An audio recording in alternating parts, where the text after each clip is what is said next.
Nigerian President Muhammadu Buhari urged the international community on Wednesday to help end the turmoil in Libya.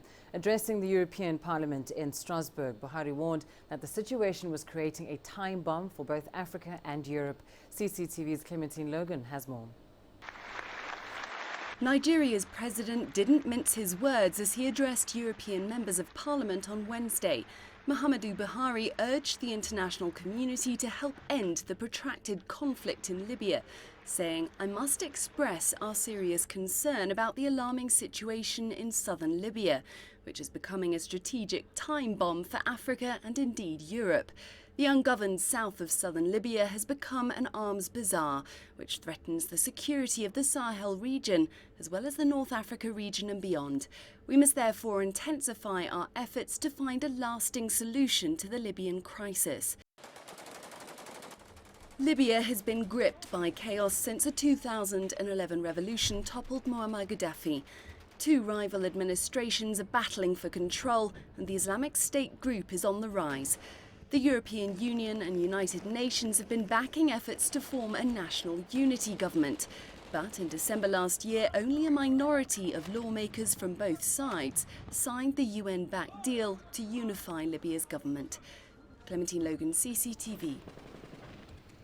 Well, for more on this now, CCTV's Deji Badmus joins us live from Lagos. Deji, of course, President Buhari is speaking about the threat posed by ISIL in Libya as a ticking time bomb for both Africa and Europe. But since Nigeria doesn't share a border with Libya, perhaps just explain to us how the situation in Libya impacts on security in Nigeria and the greater West Africa region. Well, it's very simple, Lindy. Nigeria, of course, does not share a border with Libya, but Nigeria shares a border with Niger and Chad. Now, both countries share common borders with Libya. I'm talking about Niger and Chad. So whatever happens in Libya trickles down to either Chad or Niger or both of them.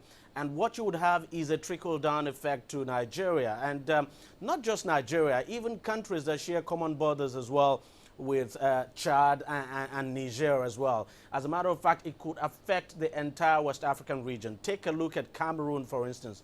Cameroon does not share a common border with Libya, but it shares a common border with Chad. And you know, whatever happens in Chad could also spill over to Cameroon. So President Buhari actually has a point. And for a very long time, people had always said, experts had said, look, the weapons that Boko Haram is using to wage war against not just the Nigerian government, but also the Libyan government and the Cameroonian government, that those weapons actually came from Libya after the toppling of Muammar Gaddafi.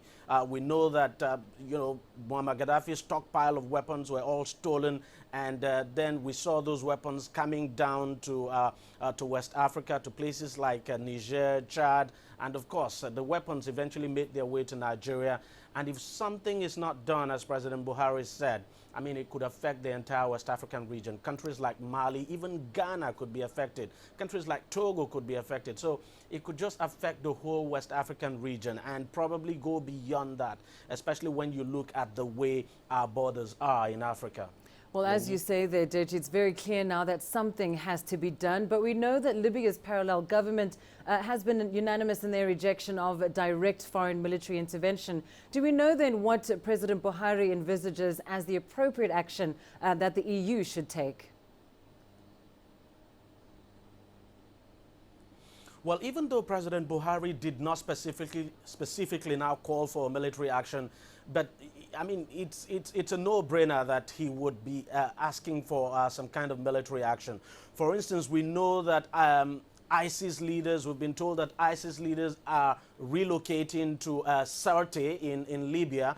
And if, for instance, ISIS is allowed to gain a very strong foothold in Libya, then that will pose a serious problem. And, you know, dialogue, of course, with ISIS will make no sense at all. I mean, the West is not ready to dialogue with ISIS. Nobody is willing to dialogue with ISIS. So military action would eventually be the only action. Yes, it is true the Libyan government has said it does not want, you know, foreign boots on ground, but there has to be some kind of military action, probably like what we have in Syria at the moment, where you have the West bombing ISIS positions and all of that.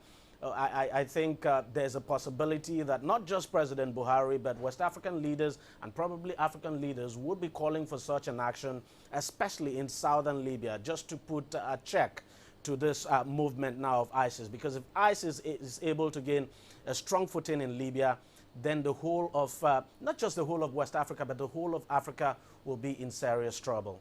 All right, well, thank you very much. Deji Badmus joining us there live from Lagos, Nigeria.